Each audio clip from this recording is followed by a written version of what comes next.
Well, a former U.S. Senator is quite outspoken on this issue. Mike Gravel of Alaska says drumming up a war with Iran is dangerous not only to the region, but to world security.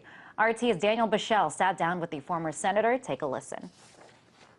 The irresponsibility of Netanyahu and the lies. No, I don't have to. I'm not telling you anything new. Sarkozy says he's a liar. So in my humble status as a private citizen, that I tell you that Netanyahu is a liar is nothing new. But he is a liar because he's made statements about Iran that are absolutely ridiculous. And all it is to create the fear for the people within Israel.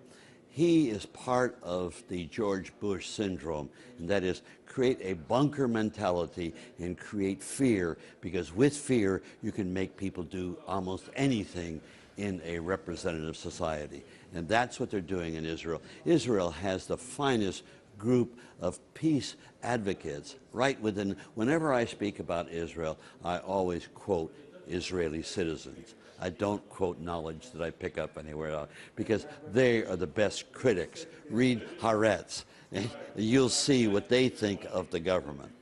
And so this whole ginning up of a war with Iran, very dangerous, because Iran is not Syria, not Lebanon. Iran is a proud nation, and they have missile capabilities.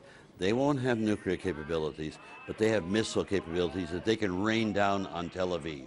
Now, I can tell you, if they are attacked, they will attack back, and Israel is so vulnerable and so small that they will retaliate. They'll use nukes to retaliate, because they can't suffer to be destroyed.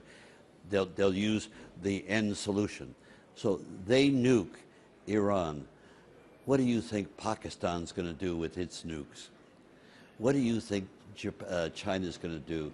What do you think the United States is going to do in retaliation? I mean, you could start a third world nuclear war by irresponsibly attacking Iran. The best way to solve the problem with Iran is leave them alone. They eventually built a democracy that we Americans destroyed with the British. Leave them alone, and the people will develop a democracy anew. Theocracy won't last. Theocracies are of the past.